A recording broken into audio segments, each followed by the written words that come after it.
Fala, impressionadores! No vídeo de hoje a gente vai falar sobre a biblioteca Random. É uma biblioteca feita para gerar valores aleatórios, que ela é padrão do Python, você não precisa instalar nada, muito usada e muito útil quando você precisar trabalhar com dados aleatórios dentro do Python, bem simples de usar. Então vamos direto para o conteúdo do vídeo.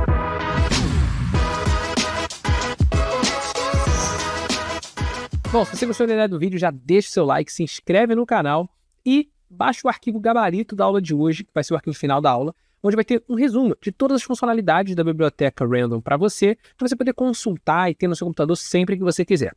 Além disso, eu vou deixar aqui na descrição um mini curso de automações com Python disponível para você também. Então, se você quiser, pega esse mini curso de automação e volta aqui para o vídeo para a gente aprender. Vamos lá. Primeiro de tudo, como que funciona a geração de valores aleatórios dentro do Python, tá? E dentro de qualquer linguagem de programação. Para você gerar números aleatórios, o seu computador ele faz um processo que, na verdade, ele gera um número pseudo-aleatório. Por que ele é pseudo-aleatório?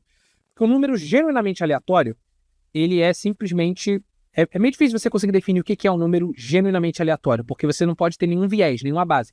Se eu falar para você assim, ó, pensa num número qualquer, você tende a pensar em mais números menos do que em outros números. Eu tenho certeza, ou é muito provável, que nenhum de vocês pensou no número 13.127.257. Por quê? Porque o número, nada a ver. Quando eu peço você pensar num número aleatório, você não tende a pensar num número muito grande, muito zoado, digamos assim. Então, o computador ele precisa partir de um seed, de uma semente, ou seja, de um valor original, para gerar números aleatórios com isso. Por padrão, o seu computador ele usa uma combinação de vários elementos para gerar esse número, criar esses números aleatórios. Então é tipo número de registro do seu computador, com a data, dependendo da linguagem de programação, ele usa alguma coisa como referência. Mas para a gente, em termos práticos, ele gera um número aleatório. Então a gente sempre parte do princípio que, beleza, ele está gerando um número aleatório ali. E o que é o seed? É esse número, essa semente de referência que ele vai usar para gerar um número aleatório, tá?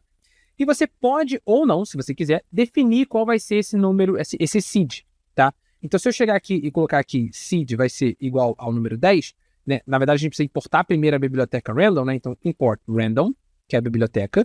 E quando a gente for usar ela, a gente vai usar random.seed. Então, eu estou dizendo que a semente, né? Ou seja, o originário dos números aleatórios vai ser o número 10. Pode botar o número 1, pode botar o número 0, um número qualquer, ou não passa nada.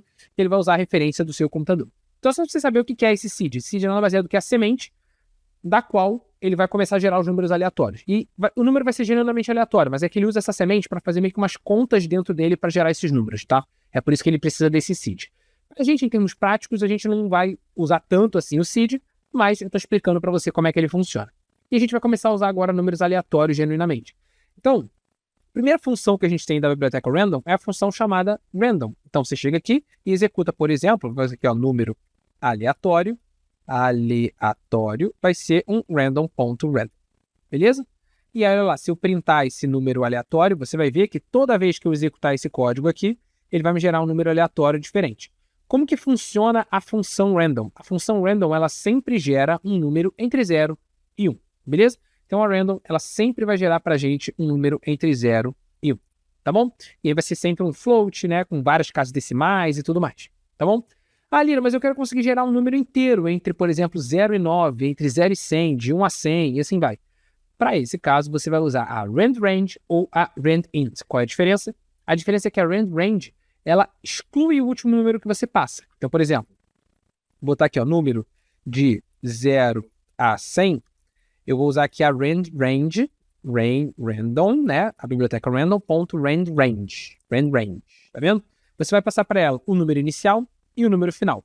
Então, a função randRange, como o próprio nome já diz aqui, como a explicação dele aqui ele vai falar, ele vai passar para você, por exemplo, quero pegar um número de 0 a 5, vamos colocar aqui, e vamos printar esse número. Ele vai ser exclusivo do último valor, ou seja, ele não vai incluir o número 5. Então, eu posso rodar esse código aqui quantas vezes for, olha lá, 1, 3, 3, 2, 2, 1, 4, 2, 1, 3, ele nunca vai gerar o número 5, 0, 0. Repara, o primeiro número ele inclui, então o primeiro número é inclusivo, o último é exclusivo. Se eu quisesse incluir o último número que eu vou passar aqui, ao invés de usar a randRange, eu vou usar a randInt, beleza? Então, a randInt, a diferença é que ele gera o último número, tá vendo? Ó, gerou aqui o número 5. Então, essa diferença entre as duas serve basicamente para o mesmo propósito, só saiba que tem uma diferença entre elas. Além disso, a gente tem as funções choice e choices. Então, por exemplo, digamos que eu tivesse aqui, sei lá, uma lista de números. Então, eu vou chamar aqui, ó, números, e aí a gente vai passar aqui uma lista, ó. 1, 2, 3, 4, 5, 6, 7, 8, 9, 10, 11, 12, 13 e 14. Beleza? Vamos passar essa lista aqui. E aí, isso serve para listas de números, listas de textos, listas de qualquer coisa, uma lista de valores. Eu quero pegar uma lista de produtos, eu quero sortear um produto aqui para eu ganhar. Então, por exemplo, para sorteio. Eu tenho uma lista de e-mails e eu quero sortear um e-mail que vai ser o e-mail vencedor do sorteio. Para esse caso, você vai usar ou a choice ou a choices, tá? Vamos entender a diferença entre elas. Olha lá, se você usar a random.choice e passar para ele a sua lista de números, então como é que ela funciona essa função? Você sempre vai passar para ela uma lista de valores. Se você usar a choice, ela sempre vai dar para você um único número como resposta. Então deixa eu até comentar as outras coisas aqui, para o nosso print não ficar bagunçado. Olha só, comentei as outras coisas, deixei só o import da nossa biblioteca random. Olha só, se você rodar isso daqui, ó, ele sempre vai pegar um dos números que está dentro da sua lista, considerando a lista inteira. Qual a diferença do choice para o choices? A diferença é que o choices ele vai pegar uma lista de valores. Então, olha lá, nesse caso aqui ele sorteou um único número, que foi o número 3. Se eu rodar de novo, ele sorteou uma lista com o número 5, depois uma lista com o número 4, depois uma lista com o número 14, uma lista com o número 13, uma lista com o número 10 e assim vai. Então, a diferença é que o choice, por padrão, ele vai pegar um único número, o choices, por padrão, ele vai pegar uma lista de valores para você.